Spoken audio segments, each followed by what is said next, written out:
Get ready for your unofficial dental hygiene podcast. These are the tales of two hygienists, one East Coast RDH and one West Coast hygienist. Listen as they tackle the profession of dental hygiene with humor and enthusiasm. Now, please join Michelle Strange and Andrew Johnston as they tell you a tale of two hygienists. All right, everyone, we have a special bonus content episode thingy that we want to talk about. I've been calling it an emergency session.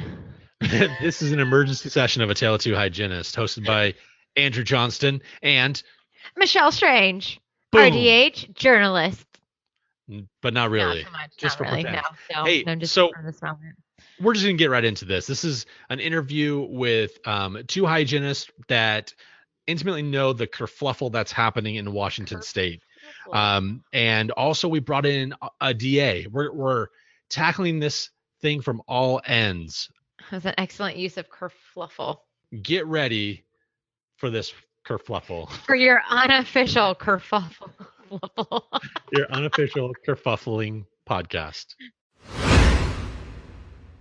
All right, listeners, because NPR is my favorite thing in all of the land, I want to introduce this podcast with their intro because this is kind of like breaking news. So this podcast has been recorded on Friday, 9:42 on February 8th. Things may have changed by the time that you listen to this podcast. So, Good. yeah, right? I like it. That was really good. Yeah. Super journalist here. So go ahead, Andrew. Tell us what we're doing. This is the cool part. Like, first of all, this is coming from my state, everyone. So I am very, very much invested in this. It is caught fire. It's been incredible. And we brought some panelists on to kind of help explain it because while I think I know what's going on, I'm not the inside track. So basically what has happened is a bill has been introduced that more or less gives many of the responsibilities or the within our scope of practice, the abilities to do certain parts of our practice to dental assistants without much training. So there's a one-time training that was supposed to be, that was very vague. I didn't really explain what the one-time training was, but then they'd be able to use ultrasonic debridement, supragingival scaling, and help me out, Beverly and Jennifer. Periodontal probing. Periodontal probing. That's the last one. So yeah, so that's what happened. So the bill was introduced to the committee, and so we have Jennifer, Bev, and Shannon on today to talk to us a little bit about the big picture. So one, I want to know more about the details of how did this bill get introduced to the committee? What does it mean when it's in a committee before it goes to the House and Senate and all this other stuff? What can we do about this? What is the impact? Shannon's going to chime in also about what are other states doing and what's the scope of practice? The whole thing. That's what we're talking about today. The whole thing. And I would like to say, let's start by maybe introducing our guest on tonight's podcast. Let's start just from my video one. Beverly is first on my video speed. Hi, I'm Beverly Frye, and I am an immediate past president of the Washington State Dental Hygiene Association. And I also have been very involved with the Reg and Practice Committee of the Dental Hygiene Association. So I attend a lot of meetings for the Dental Commission, actually to the Dental Commission and not for the Dental Commission, to represent hygienists in Washington State. Jennifer? And I'm Jennifer Zbaraschuk, the current president of WDHA, and also attend all of those meetings. And I've been a hygienist since 2007, and working on helping protect our profession. Welcome. And Shannon? Hi, I'm Shannon Pacebrrinker, and I'm a CDA, and I live in Virginia. And I've been a dental assistant for almost 30 years now, and I'm really here tonight to just kind of, I think, be a little bit of the voice of the dental assistant, and just really, I think, get some more insight as to our side of this, and then how do most of my dental friends that I've spoken to the last 2 days feel about this position that has arisen. So really excited to share some of their information as well tonight. I think it'd be helpful, maybe Bev and Jennifer, if you guys can talk a little bit about, to start everything, what is the makeup of I hate to say the power dynamics, but where do hygienists sit? What is DQAC? What is the board? What is, where are the power players in all of this? I can probably address that, Andrew, and give you a little bit of history on how all of this kind of rolled out. So in the state of Washington, DQAC, which is the Dental Quality Assurance Commission, is the governing board that oversees dental assistants, expanded functions, dental auxiliary, and dentists. Hygienists in the state of Washington actually are governed or regulated by the Department of Health. That's pretty unusual as far as states go.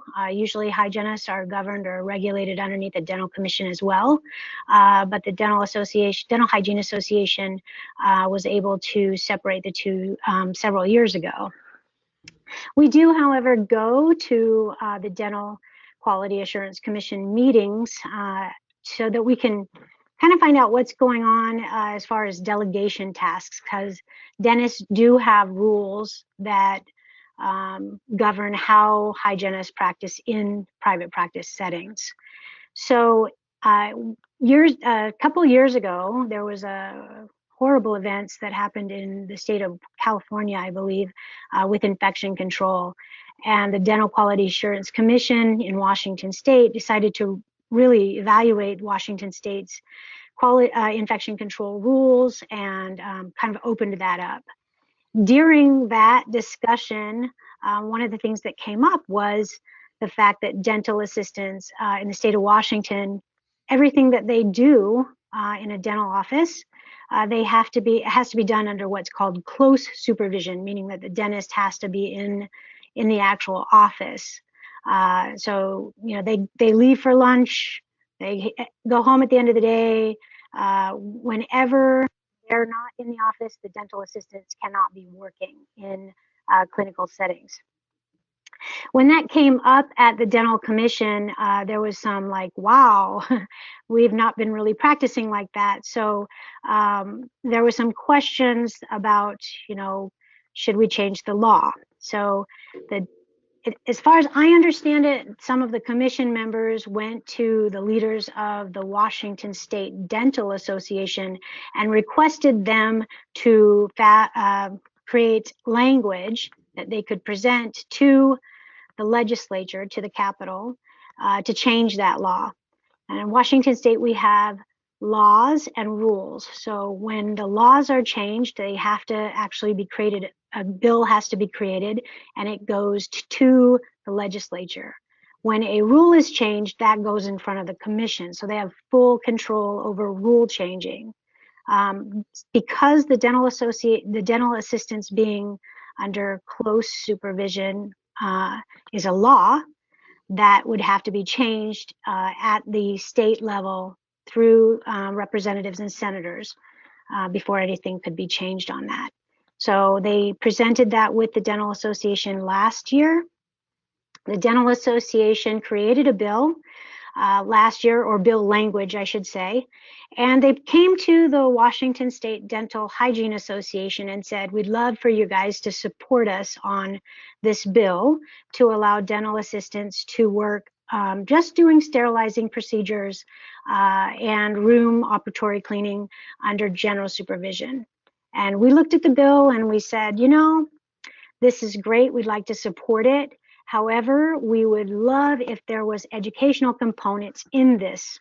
So we gave them back the bill with edits, and we said, if the hygienist or if the dental assistant is a COTA accredited, has passed a COTA accredited dental assisting program, or at the very, very least passed the DAMB, which is their board exam, or at the very, very least has passed the ICE portion, which is the infection control education portion of the DAMB, which has to be recertified every 2 years, then we will support this bill. But that's what we would like to see in the bill, is some sort of safeguard to the public for infection control knowledge in order for them to practice under general supervision.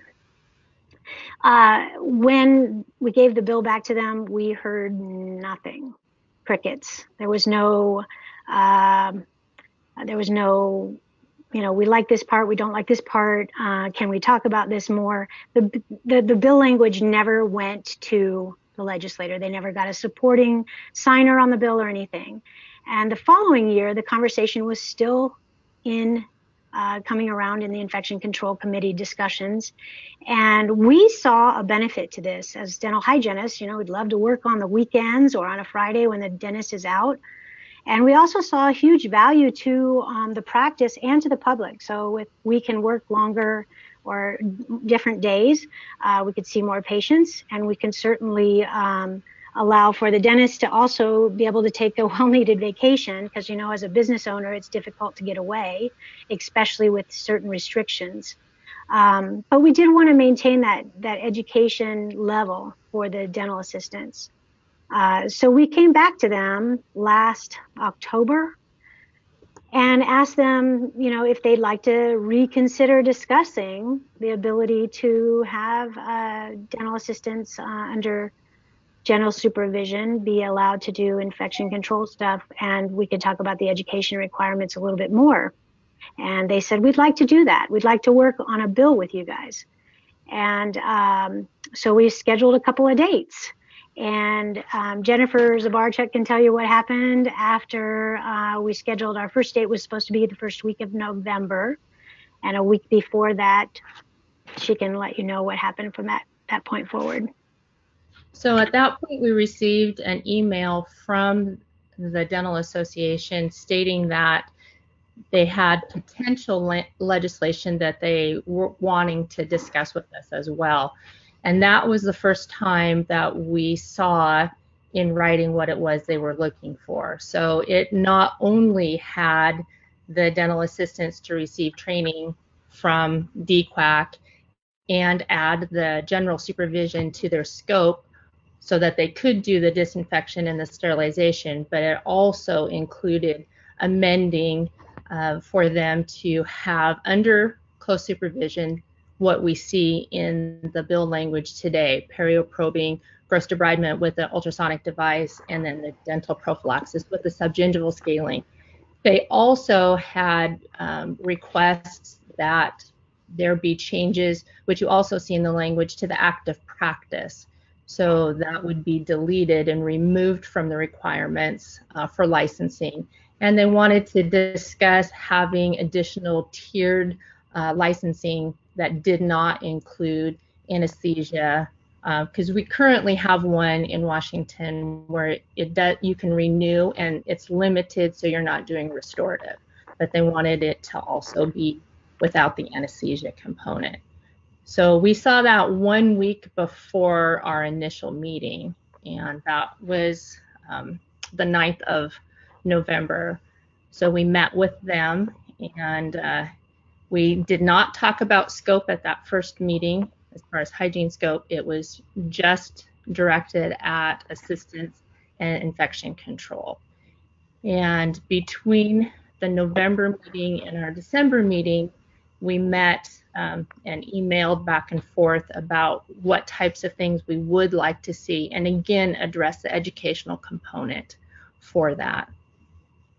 At our December meeting, we met and then really got into the scope of hygiene that they wanted to bring into the dental assistants. And the reason that was stated was perceived shortage of hygienists in the state. So we had done some research already in regards to that, and for all of the hygiene programs and for dental assisting in dental schools, the standards are set by CODA, which is the Commission on Dental Accreditation. And in order for a class size to be increased, you must have a needs assessment in order to stay accredited.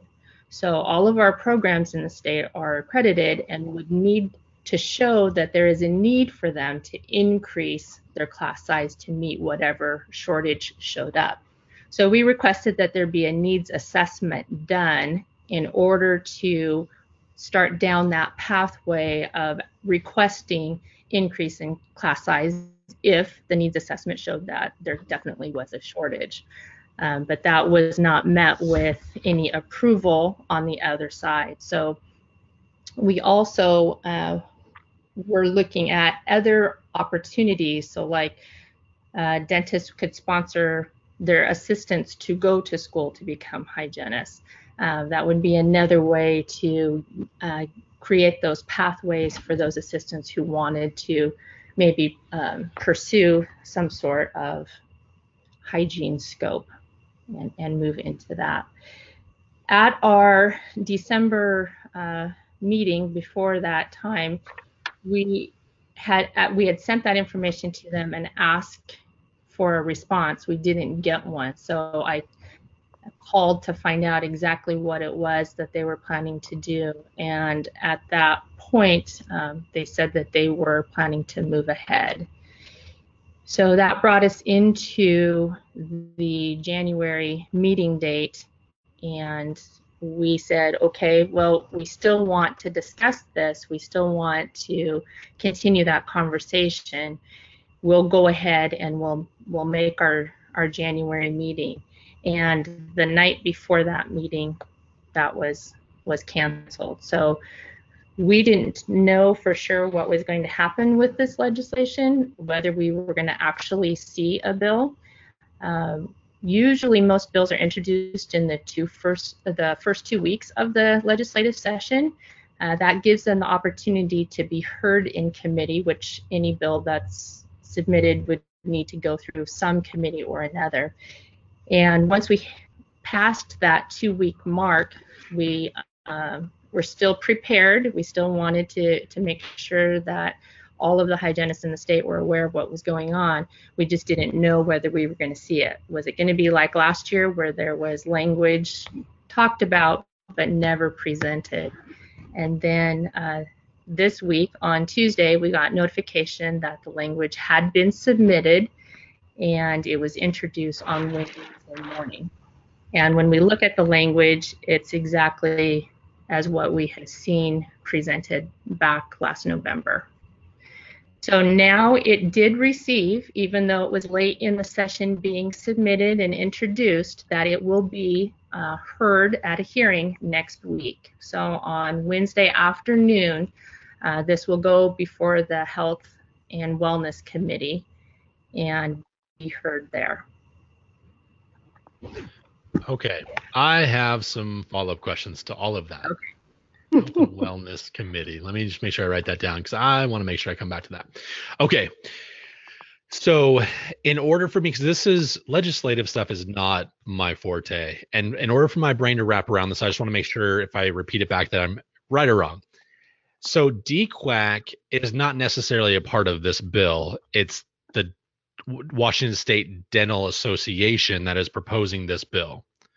And they crafted all of the language to propose to the committee. Is that accurate? We worked with the task force members from the Dental Association on their proposed legislative agenda, which included this language.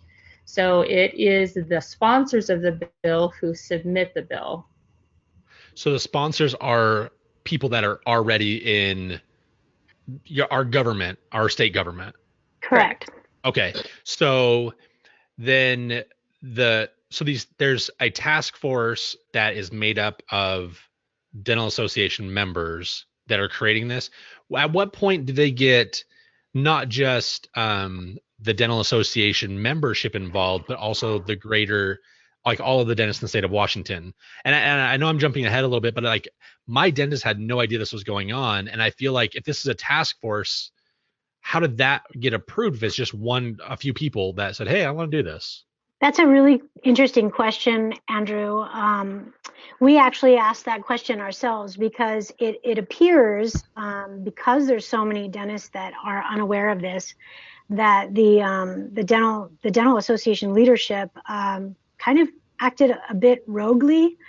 This is definitely the language of the task force because they've sent us this is what the proposal looked like. But I mean, my dentist didn't know about it either. Even when I was saying, you know, are you getting information about this on your end? And they were like, no. So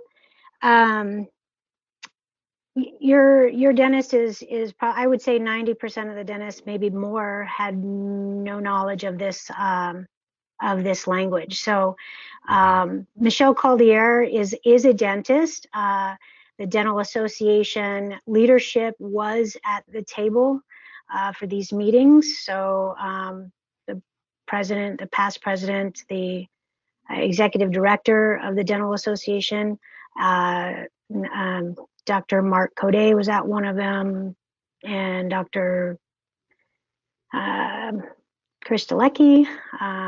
So their leadership does know about this. Their leadership did have a lot of discussions with us regarding all of these things. So we asked them to remove. There were some things that on their proposal that there were legitimate discussion points, which we did have communications with them, but we did ask them to remove these items, these scope items, because we just didn't feel that they were relevant.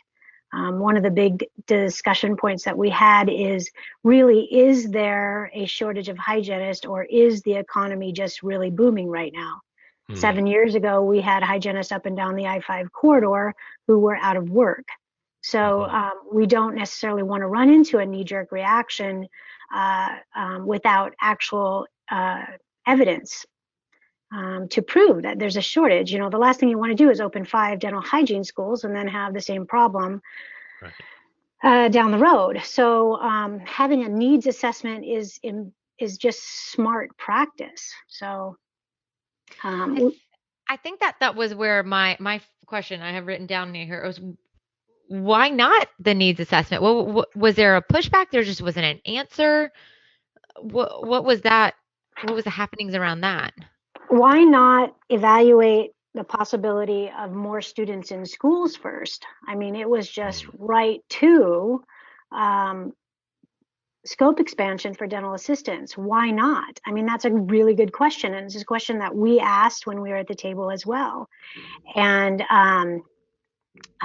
there was no real good answers to that. They stated that the shortage was based on what they were hearing from their membership. So they were moving forward based on the feedback that they had gotten from membership. Anecdotal. So the other thing that was brought up during that discussion was that one of the schools in downtown Seattle had a survey after graduation of dental hygienists, and 30% of the people who had answered the survey stated that they had not yet taken a full-time position. We're still, doing mostly temping. And of the comments on why, because it wasn't because they hadn't been offered full-time positions, but one of the answers of why, the biggest reason why they weren't taking them was lack in quality infection control, which took us right back to the conversation that we had to begin with. So they weren't up to par. And it comes full circle with, what are the offices that are really having difficulties? Are there, and I do know that there is a problem with shortages in the rural areas, as is there a problem with shortage of dentists in rural areas and dental assistants. They basically said to us in the very beginning, we have a shortage of hygienists and assistants. How is making an assistant do a hygienist's job going to fix the shortage issues on either end? So we had a lot of discussions around this. There was just not a lot of resolution. So if I can finish off the trail of what's going to happen or what's happening. So right now, the bill has been brought forth by state representatives to a committee. It's the Health and Wellness Committee, who are going to review it and then do what? They're going to vote to send it on? They could, yes. That is the goal, is for either to have opposition enough to it that it kills it in committee, or for it to have enough support for it to move out of committee. So obviously our goal is to kill it by testimony in committee for it not to go any further. So when you say by testimony, whose testimony is this? So anybody can testify. So it's a public hearing. So if you wanted to come and show up at the hearing, you have to sign in, and then it asks whether you are in support of the bill or in opposition, and then it will ask if you wish to speak. So anyone can speak. I'll do that if you want me to. Just tell me. And everybody. Everybody, yeah. We want to fill that place. We want to pack that hearing room with hygienists. What is the date of that? Sorry, what is the date of that real quick? The 13th. Wednesday the 13th. Do we have a time? 1:30. Sorry. Go ahead, Michelle. No, so one of the requests that I would see in this opposition from hygienists is email your representatives. How does that factor into this? So there are people on this committee. So those are going to be some particular districts legislator there, but all the legislators keep track of who is emailing for and against certain bills, and then that information then gets collected. So it counts. We need everybody's input here. So whether or not your particular representative is on this committee or not, you need to reach out and talk with them. We don't know what the outcome of the committee hearing is going to be. We do not know whether those legislators will decide to go ahead and move this through. We hope not, but that's always a possibility. And the more that we connect with our legislators in opposition of it, the better chance we have of killing the bill. So I want to add to that, if I could, the testimony or the hearing date, you can certainly come to the hearing and sign in, and you don't have to get up and speak. So if you're intimidated by that, actually showing up in the room and writing your name down, you're opposed to this bill, they will actually read every single person that shows up. They'll read your name and your position on the bill, and it'll say does not wish to speak. And just by you being there and writing whether or not you support or oppose the bill makes a difference, because they will have to read through every single one of those, the people in attendance. And the second thing that I want to add is that every district, so like where I live, every district has one senator and 2 representatives, and I vote for those people. So when you have the opportunity to vote for your representatives, those people are supposed to represent your wishes. And so when there's a bill that comes up, it's your vote that you call them and say, I am in total opposition of this, and please, I'm your constituent. I want you to represent me and my wishes for where I live, telling this by voting in opposition of this bill. So that's why it's so important to reach out and actually tell them. And it is somewhat of a numbers game. I'm sure that the representatives, if they get flooded with 400 emails, are not going to read each one, but their legislative aides are likely going to be doing a check mark of 1 for, 1 against, 2 against, do it against, until you have that tipping point. So if someone maybe cannot show up for the hearing, but they still want to do the emails, where can they go to find out how to contact the representative or the senators or whoever? So if they go to the Washington State Dental Hygiene Association webpage, there are directions on there, and there is also templates on there. So you don't have to fabricate your own email. I know, Andrew, that you have posted information about how to get to that as well. So there's a lot of Facebook group pages that have information on how to contact your legislators and what district you're in. You can literally just go in and say, what district do I live in, and Google that, and it'll pop up. Right. So if you go to, sorry, go ahead. Okay. ledge.wa.gov.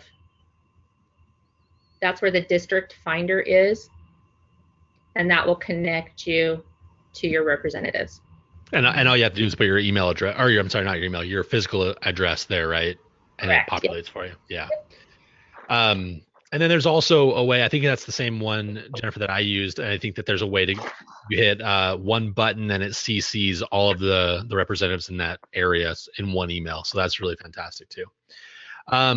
So before we get into like the dental assistant side of things, because Shannon's been so patiently waiting for us to bring her in on this, I wanted to ask one glaring question that keeps getting asked to me personally. Andrew, how much do you think this is in retaliation to dental therapy and all these other things? What is your opinion on that? I'm not sure why it would be retaliation for dental therapy. I've seen some of the posts on social media in regards to that. Dental therapy is a new profession. It is not an expansion of scope for hygienists. So why would they retaliate on that? This is a profession that is meant to increase access to care, especially for the uninsured or underinsured and those out in those rural areas where they just don't have the providers present. The idea behind that is to help the public. And there are in the language for that safeguards for that. So they are educated. There is a standard of education for that. There are boards that have to be taken. And CODA is the one, again, who sets what those standards are. So when that bill passes, they will be CODA standards that will be met. It's 3 years for dental therapists. It's 2 years for hygiene and 4 years for dentists. So it is significant. And there is also, sorry, go ahead. No, go ahead. There's also speculation, on those Facebook group pages as to, the cost of having a dental assistant doing these procedures, and there may be motivation, but all of this is speculation. There may be motivation behind the dental insurance stuff that they're been fighting as well. So, honestly, we can't just go through this procedures by speculation. What the Dental Association is telling us is that the reasons behind doing this is a perceived shortage, as what we've already addressed, not anything more than anecdotal at this point without a needs assessment. So if I think we can all agree here that this is, I think the other thought process is that this is an attack on assistants from the hygienist, not allowing them to progress or something like that. And my understanding, again, I have no dog in this fight, being on the opposite side of the coast or of the country. But in Washington State, you could maybe work at a Subway one day and then work as an assistant, which I don't knock, because I came from a grocery store and became a dental assistant, and look at me now. But I joke for the levity of this, but look at me now, Harris Teeter. But so I am more concerned, or curious, maybe is the better word, curious about the levels of dental assisting. And that's where Shannon would be very much the expert on this, because I think that we all could agree that if there is proper training, I think we can all get behind a lot of progression in our industry, as long as there are proper education and accreditation and da da da da. So I'm curious, Shannon, what your thoughts are on this, and then where Washington State kind of falls in this assisting world. Yeah. Well, I will say that I'm just speaking for probably the 300 phone calls that I got. Plus, I had to turn my phone off. I'm not kidding. I had so many emails and so many messages on Facebook.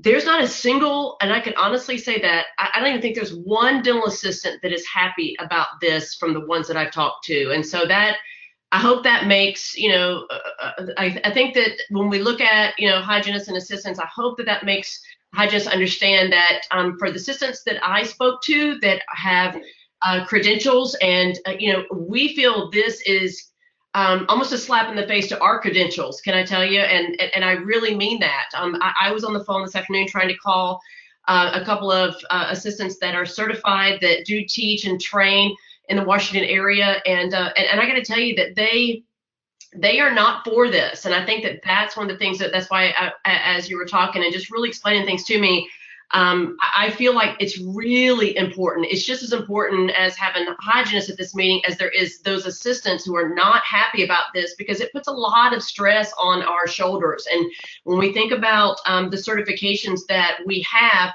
one of the things that we have already as assistants is that we fight the fact that we don't have, more schools teaching and assistants, not these pop-up schools. There's over 500 10-week schools, in the U.S. alone, and honestly, we're against that. I mean, the assistants who have worked really hard and have gone to school and then challenged the board and to get our certifications, we really feel that this is the problem, and all this is doing is just adding to it because of the fact that there's no real body saying that we have these certifications. Everything is loosey-goosey. We can do anything pretty much that we want to, and something's got to change. And I feel like, if there's anything that I can say tonight, and the reason I wanted to be a part of this is because I feel like I have to be the voice to let you know that we're with you on this. And I really mean that.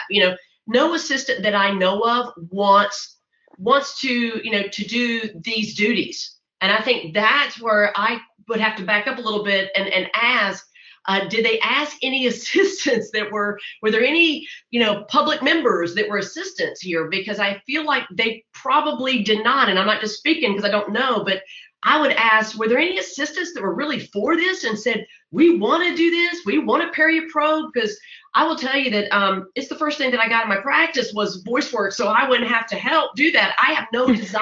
And these are my friends, I'm just being honest. It takes us away from why we wanted to be assistants. Our joy is working with the doctor and doing restorative. The reason that assistants will go on to be hygienists is because they didn't like that desire. But I can tell you that for the assistants that are my friends and the people that I know, and I taught 14,000 assistants last year in just 1 year, we don't want this either. And what we're scared of is it's going to just start coming across the state. And so I made a ton of notes tonight and learned a lot just in that little bit of time, how these things work. And for us, I think we already are struggling with trying to get assistants to be certified and for them to have the skills, but most importantly, have the education. And that needs to be consistent. And, I've been working on this for probably 7 months now, this consistency across the board, because I have so many of my friends that work in the schools that feel the same way. And I think that that's where, we have to band together here. And, even though I'm in Virginia, I can tell you that we are with you. And I think, taking that, going the other route, do these assistants really want this duty? Because that's a lot to ask for someone who has no credentials, has no education, and doesn't have any certifications. But I can tell you, even if I had the certification, I would not want to do this, and neither do any of the other assistants that I've talked to. So I feel like that should be where you should go. And I mean that, we can help you as much as we can, but we're in a different state, so we have no say so. But what I want to do is try to help you with assistants that I know work there and I know that are certified, that will stand up and say, we don't want this, because we already have enough to do, and it's hard enough for us to make sure that we have the credentials and are able to do the duties that we already have.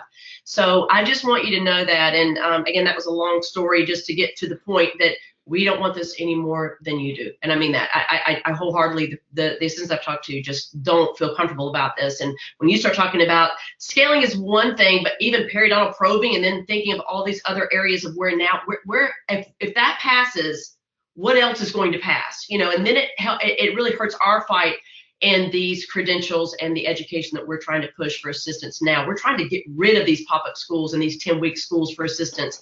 And I just feel like, man, this is just going to, it hurts you guys, but it really hurts us too, because all this stuff that we're trying to do to make changes is just, we got to band together here. I think we can do that by getting these assistants at this meeting. The ones that really feel that, and I would just wonder, were there any assistants at any of the meetings that you guys had? Was there anybody that stood up and said, "Hey, I want to do this. Yes, let's push this through"? That would be No. No. No, and you bring up a really good point, Shannon. And I think that dental assistants that have gone to an accredited school and have taken all that schooling, my mom was one of them. You have to stand up and say, my education is important, and hygienists have to do the same thing. And we're all fighting to allow the Dental Association to say, you know, what you did, what you went through is important and it matters. And when you have tiered systems like that, where you have assistants that have gone through the school and ones that haven't, it really makes it difficult to kind of carry that through, to give some quality to what a dental assistant is through, all the hard work that you went through to get there. Because their perception is that there's no difference, and there is a difference. Mm-hmm. And they voiced that perception, and we were just like, you're out of your mind. There's a vast difference between someone who has gone through school and knows proper infection control, and you don't have to worry about, if you've got somebody helping you, even in the hygiene department, or helping you through the sterilization process, they've had that knowledge where you don't have to worry. Is my patient that I'm seating in this room going to be safe? Are these instruments appropriately sterilized? They've had the proper education to make the public safe, and that's what you're providing with your schools. So it's important. Can we take a quick second and maybe I think a lot of the Washington state hygienists maybe don't even know the different levels of certifications that are out there for assistants, because we don't necessarily have to have it. So Shannon, do you mind kind of breaking that down, like what exists out there in the world? Yeah, well, there's 40 different job titles for assistants. Can you believe that? 40. What? 40. In Washington state, or is this? No, across the U.S. That's why even sometimes as a certified assistant, we have no idea what it means in different states, because they're all so different. But there's 40 different job duties, qualifications, and looking at all the different certifications that are out there, and they keep adding more. And so it's like, what is this? Or what are these numbers behind this name? And that's what we are fighting for, because we feel like it is such a misconception as to what is this certification and how much education do we have, and or how much do they have when we're hiring assistants, So there's so many different, it just depends on whether or not it's a governing body that's been, certified by the Dental Assisting National Board, if that's recognized, or if it's recognized by the state board. And so that's why we start getting into all these things, because for us, we would just love for every state to be DANBI certified and recognize that. But right now, just different states and do different things. And I know DANBI's been really pushing, and they're doing such a great job over the last 2 years, really trying to add more states to that certification and to recognize it. And I think just to try to help the standardization is what's important. But right now, if I work in a practice, I can just take an exam and just say, hey, I'm a NELDA, which means I just, you hired me from Harris Teeter, and I worked for a couple of weeks, and I was under a dentist, and I took just an exam. I paid some money and took an exam just to say, hey, I've got some acknowledgement, and that's a NELDA. And then from there, you've got, your what they call your DA1, which means that you have gone to school. You could have gone to and got your hours and gone to an accredited school, but maybe you didn't take the board exam. So technically, you're a DA1. A DA2 means that you could have either gone to school, or you could have worked for a practice for 2 years under the same doctor's supervision. They sign your papers. You basically go and you take a school that offers so many credit hours, and now you have what's called a little bit, I don't want to use the word expanded duties, but you kind of do. It's basically called a DA2, and a DA2 is weird because there are some states where a DA2 can basically do restorative procedures. And then there's some states where DA2 basically means you went to school for so many credit hours, and you can pack cord, you can do provisionals, you can coronal polish. So when you think about confusion, oh my gosh, I mean, it just goes on and on and on. And then, but what is really recognized and what we know, just from a registered dental assistant is someone who went to school and basically did take an exam of the state, not just like a state, not an exam from the Dental Assisting National Board. So that's basically registered, so they're registered with the state.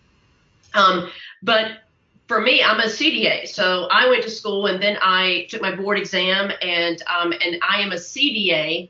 But again, when we look at what's the next level, we call that an expanded function dental assistant. But in some states, expanded function dental assistant is a CDA, not somebody that does restorative.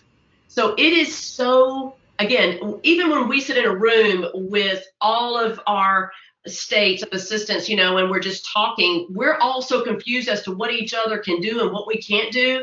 And it's even, I think it's even harder for those assistants who were certified or a dental assistant and then move into a specialty, as far as like ortho or endo or perio. It's like nobody really knows. And I think this is how these things, I think, are getting passed, is because nobody's really putting their foot down on the assistant side. Other, I said, Grant, don't get me wrong, we have DAMBY, the Dental Assisting National Board, and we've got the Dental Assisting Association. But the problem is that I think there's not enough of us who have those credentials and have gone to school and are training assistants and seeing the things that we're seeing to really band together and put our foot down.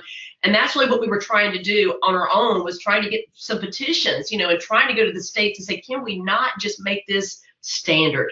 Because it is so confusing. And even if I had this accreditation or had this credentials and I move, I have no idea what I'm allowed to do, what I'm not allowed to do. And I think that that's how, as assistants, we start getting in trouble. And over the last 2 years, we've seen more and more assistants have to, where the doctor, there's some things that were negligent in the practice, whether whoever's fault it was, but the doctor is, being sued by the patient, and the assistant is now being sued by the patient. And so one of the things that we're really trying to stress is, you need credentials, but you also need to protect yourself, and know the laws, because you are just as liable as the doctor is now. It's not just falls under the dentist anymore. And I think that's where this comes in. This is very scary to me, because now we've already had these assistants that are, they've lost their certification, but most importantly, some of them are going to jail for some of these things that are happening. And does that mean that they didn't know what they were doing was wrong? They just didn't have enough education. It all goes back to the education. And so I feel like, if no assistant stood up and said they wanted this change, why do it? Why are they doing that? Because we already have enough to do already. And I think that's why we have these separations and these duties, but most importantly have the education. All goes back to the education. And I just feel like, wow, if this passes, think of all the other things that's going to come from there. And I have to put my office manager hat on, because I'm not just a dental assistant, I'm also the office manager. When you think about insurance and coding, and you think about, as far as assistants not having, some of them don't even have insurance. So who does that fall under? And does that mean that they're going to have to look at this? Because when we think about insurance across the board, and even Medicaid, which is, a lot of state funded, procedures going to be done here. Where does that go? Who does that fall under? Is that going to fall under the dentist if the assistant is doing the probings and doing the scaling? That's another thing that I think that, getting these assistants to really voice their opinions, get them to this meeting, I think is going to really shut that down pretty quickly. Not even, if you look at all the hygienists you got, that's going to be great. And you guys are going to show up and be there. But I think you really got to find these assistants that are teaching and educators and got the credentials to stand up first and say, I don't want this, because I think that's when you'll probably have, more ears to listen. I would really encourage you to do that. And I really want to help you do that, because I feel like these assistants that I've talked to the last 2 days do not want this either. And I think that with all the certifications and all the things that are going on, it just makes things just so loosey-goosey. Again, going back to 40, that's not me. That's crazy. That's statistics. 40 different crazy. So this bill, actually, one of the things that is probably most concerning is that all of this bill kind of falls back to the request for the the Dental Quality Assurance Commission to be in charge of any of the education for these dental assistants. And they just aren't, that's not a governing body for education. It's a governing body for disciplinary actions. So it's really, that was the real big push. And we really brought up Danby, and we requested certification for dental assistants so that and we didn't really feel like that was a huge ask. And it's not for the dental, I mean, not taking the dental hygiene scope of practice off the table here. We're just talking about, there are several portions of this bill. Most of the ones that have gotten everybody all fired up is the dental hygiene scope, but we're also talking about, general supervision for dental assistants, and they really want the commission to be in charge of that. Well, when you look at the commission, what makes up the commission in Washington State, I believe it's 14, is it 14 individuals? There are 2 public members. There are some expanded functions, dental assistants, and I believe there are 12 dentists, must be 12 dentists, 2 expanded functions, and 2 public members, I think is what the makeup is. All of those dentists on there don't necessarily work with dental hygienists, so that's one of the reasons why we show up at those meetings, because sometimes they make rules for that involve or affect us, and if we're not there to say, wait a second, have you considered this angle, it's not on their radar. But they're really not a standardization of education board. That's not what they are there to address. Gotcha. Wow. I just want to say that I thought hygienists had it really bad as far as like reciprocity. Yeah, Did not know. We fight this. We've been trying to have petitions signed. We can't get anywhere. I mean, nowhere, and it's like, and every state is different. It depends on the state. And again, I know, with our credentials and all of that, but what really scares me is all these schools that are happening in the practices now. And you go for 10 weeks and then they hire you right off the street. And I can't tell you the things that we see and the things that we hear. And again, it goes back to, just that education. You're only as good as the person that trained you. And my thing is doctors don't want to train their assistants. So then we got to push that, and I think that is where things really start to crumble, and I was really shocked to see that there were close to 500, and some of them are not cheap. When you think about the education, I've heard that a lot, well, my education as a hygienist was, $40,000, $50,000. Well, let me tell you, these pop-up schools right now, and I know this for a fact, is that they range anywhere from $5,000 to $18,000 for just weeks of training. And so, you talking about doing that and then finding out at the end, one of my team members, my practice, at the end of taking this schooling, basically found out that it was not recognized by Danby, so she couldn't even take her board exam. So she had to work in a practice for 2 years and become that, that DA2, and have the doctor sign off and work 2 full more years in order to go take her board exam, because she thought that this pop-up school, and I hate to say that, but it is, pop-up school was recognized and that she'd be able to go get certification. So I think it's just, again, it just, there's so much going on here. But the one thing I will say is that it's been amazing to me how many assistants really, really feel the same way as you guys do. And I just think that's what we have not had in a long time is, having assistants feel and finally, really joining together. I think with the hygienists here, I would say that's what I would really push and ask any assistants that are listening to this podcast, is that, what, without you, this is going to pass. And if you're not careful, and it can happen to other states. So this is just the start. So if you want to, really get involved and really listen to this and really know what's coming, because we all need to have our eyes and ears open. And if we don't band together, it hurts both sides. It's not just the hygienist. It really hurts the assistant too. So I want you to know that, again, for the assistants that I've spoken to of the last 24 hours, we don't want this either for you guys, and we don't want it for us. So, I think that all I can hope for is, and I've had several friends that actually sit on boards at other states, is, they have to, it takes 30 days for all these comments. And one of the things they were doing is trying to make some steps for me just to kind of give me an idea of, when the bill is published, the public has 30 days to make comments, complaints, suggestions.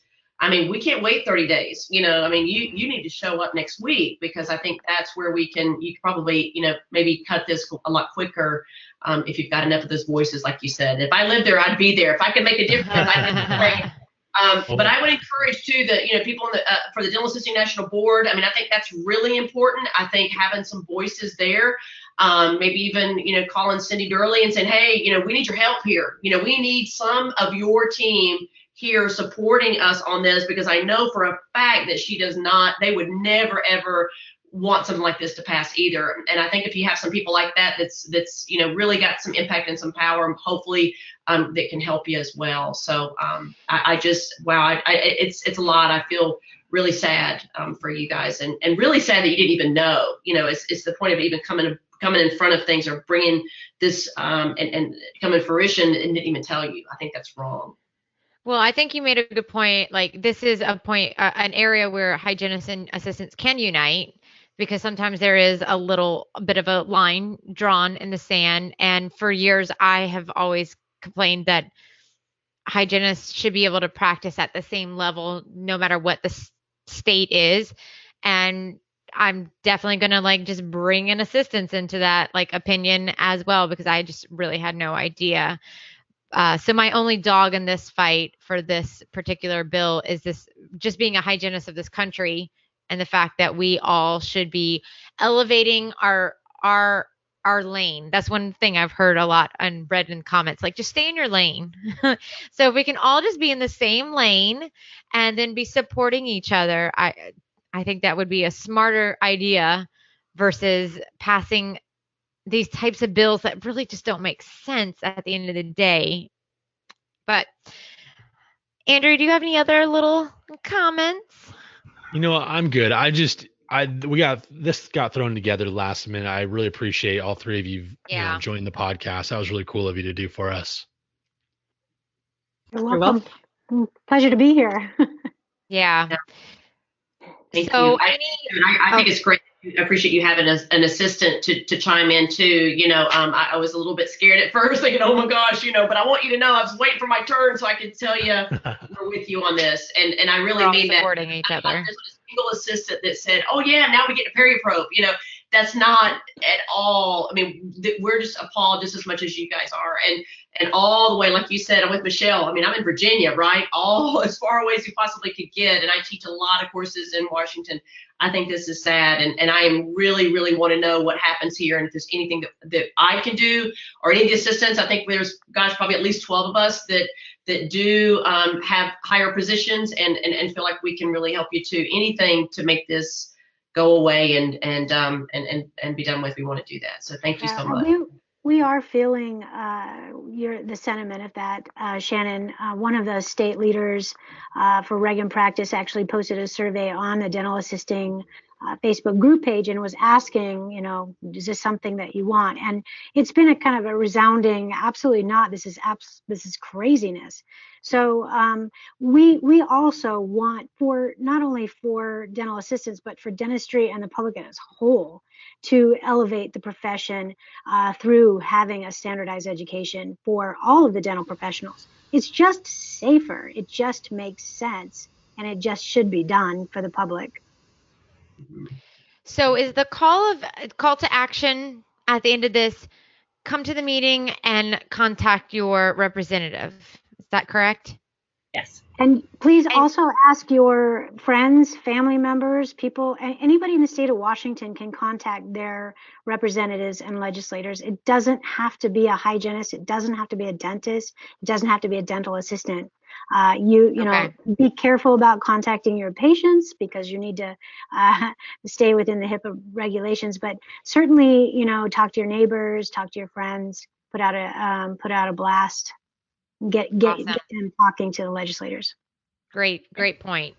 And the public is welcome to come to the hearing. The public can come to the hearing. Okay. Yes. All right. So everyone, bring your family, your friends. Make it a little social Pack event. a lunch. Let's just do this. Yeah. So can we just say one last time the date for the meeting? The hearing The hearing, thank you. is February 3rd. February 13th. At 1:30 Yes. Pacific time, of course. You Washingtonites. Is that what you call yourselves? Washingtonians. Okay. And then and representatives, they can go, was it ledge.wa? Correct. Okay. And then if they have any questions for you, how do we contact each one of you if anybody wants to chat with you or ask more questions? So my email address I will give you is rzbar@olypen.com. And you can also find that on the State Association website. Excellent. And my email address is my first and last name. It's Beverly Frye, BEVERLYFRYE @comcast.net. And you can also find that on the Washington State Dental Hygiene Association website as well. And Shannon, how about you?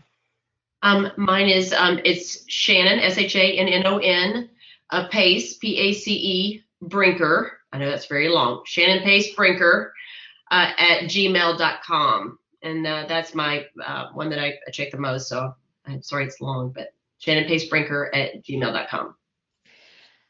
Thank you guys for taking your Friday evening, but I appreciate the dental nerds in all of us. And please contact if you have any questions, and be active. Let's be active, guys. Awesome. Thanks, everyone. Yeah. Thank you. Thank you. Thank you. As always, we are trying to bring you as much information as we possibly can, and we thank our guests as usual. Reach out to them if you have questions. Be a part of that hearing. Do your part, because this is how we progress and this is how we stop stupid things from happening. So if you have any questions, you can also email us at ataleoftwohygienists@gmail.com. You can always go to our website, A Tale of Two Hygienists. I said that strangely. A tale of two Hygienists.